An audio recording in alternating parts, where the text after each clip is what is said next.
我最近特别怀念小时候吃的那种香辣小鱼干，但是市面上卖的这么多年，基本上口感和味道也没什么变化，多少有点吃腻了。所以我买了500斤满籽的多春鱼，我打算用麻辣小鱼干的做法，把这玩意儿做成可以空口吃的小零食。这鱼肚子里全是籽，想想做完就特别好吃，但就是收起来有点麻烦。每条鱼都需要处理干净它的鳃和内脏，而且没有任何工具，只能徒手干。然后要命的是还不能手抖，要是但凡给这苦胆掏破了，那可就全完了。主要我们试了一下，要是这苦胆没掏干净就开始做的话，那这鱼做出来恐怕是要比我们的命还苦啊。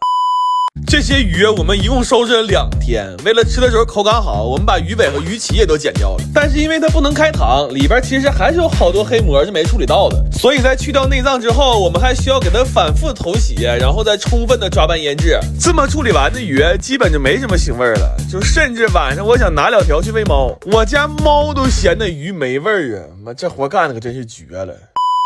然后这些鱼我原本是打算先风干再卤制，但风干的实在太慢了，我就决定都用油炸了。多春鱼炸完真的巨好吃，尤其是趁热蘸点椒盐，那吃着可真是太香了。关键是还不用吐刺儿，我们这一天连吃带送给邻居，整整干没了1满盆。当时一度给我吃的特别上头，真的要不是家里冰箱没地方呀，我都想连夜再去买500斤，重新开始收拾了。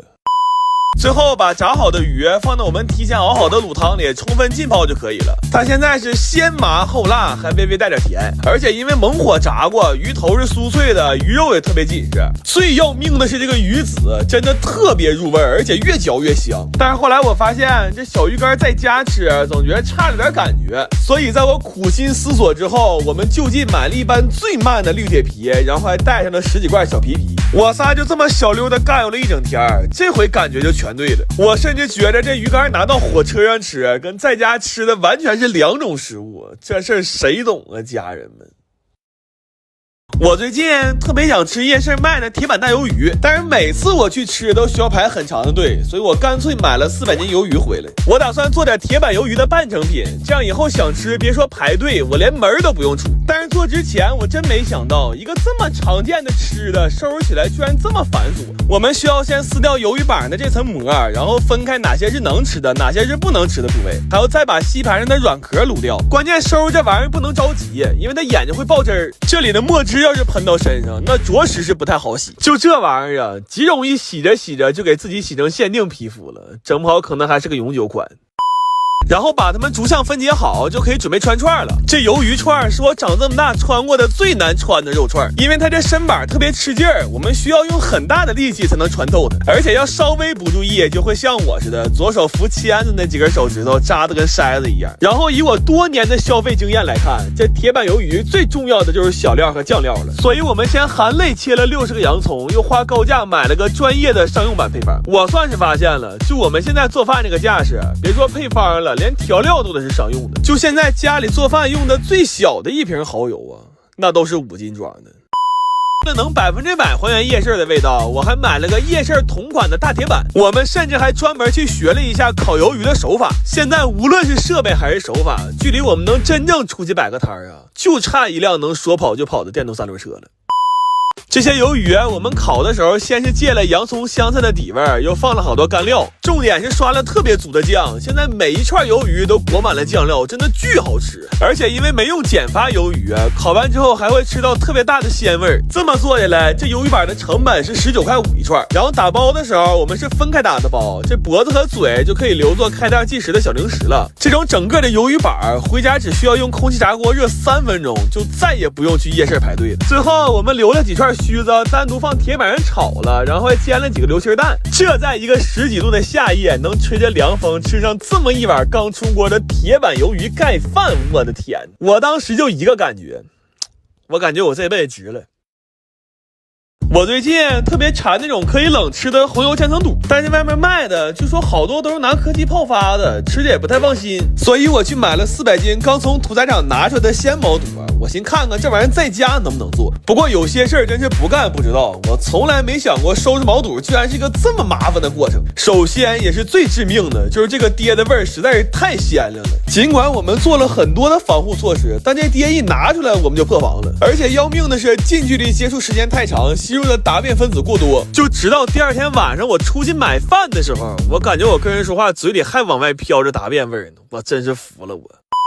然后我本来以为给这些爹洗完了就没事了，结果后面的活更麻烦，因为现在我们只是物理上把爹洗没了，但要想让这肚完全没有异味，还得起码再洗10几遍，而且因为处理的不及时，好多黑毛肚都开始掉毛了，我们还需要把这些掉毛的黑毛肚都搓成白毛肚，然后还得摘肥油、刮底板的皴，再把它们都切成细丝儿。如果这时候肚还有异味，那需要再煮个花椒水给它们泡一下。主要最要命的是现在天热怕坏，我们干了40多个小时，基本没怎么合眼，这强度太致死了，真的就这么折腾完之后，肚洗的干不干净已经不重要了，人没没那就算是烧了高香了。然后这些毛肚稍微烫几秒，再迅速过个凉，吃的时候就会很脆了。为了吃的时候能再爽一点，我又配了好多贡菜，但是我们查了3个小时也没整明白这莴苣和贡菜到底是不是一个东西。最后决定还是眼见为实吧，等有机会去产地连轴做它500斤，估计就啥都明白了。后来调味的时候，我们先是试了好多种配方，然后又在最好吃的那个配方里，根据肚的多少确定了每种调料的黄金配比。也是因为太累了，不想给调料分装了，就都打到一个料包里了。现在每一罐里都是一个料包配上一个肚包，回家只需要给它俩拌匀，就能得到一份麻辣脆爽的红油千层肚。但是因为切的不均匀，这卖相有点一般，不过好吃是真好吃，主要芝麻和贡菜放的多，吃着又脆又香，真的特别爽。而且我还放了点麻油，它现在是越吃越麻，越吃越想吃。但我发现这玩意儿吃多了也不行，我有一天晚上吃上头了，连吃了4罐，结果直到第3天，我那俩耳朵震的还嗡嗡的，啥也听不着呢。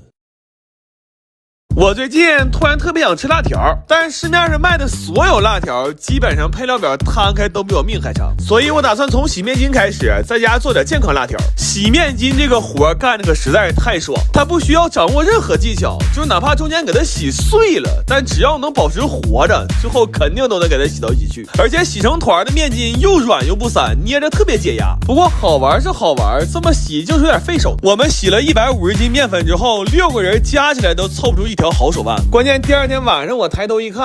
我那手和胳膊洗的都不是一个色儿了。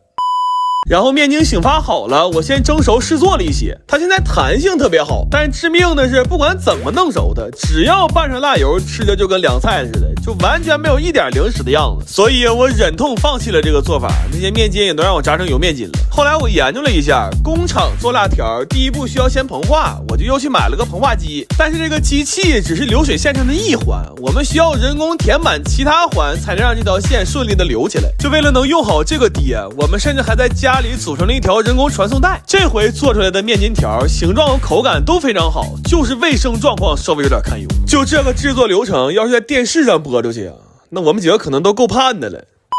然后这些辣条棒要稍微风干一下才能用，然后为了能让这辣条更好吃，我先用10几种油调了一个复合油，又放了好多菜和料给它炸成了一锅料油，甚至还用10几种香料做了一个混合料粉。调完这些料，我坐着算了算账，我发现我们现在这个配料用的呀都快比主料贵出50倍了。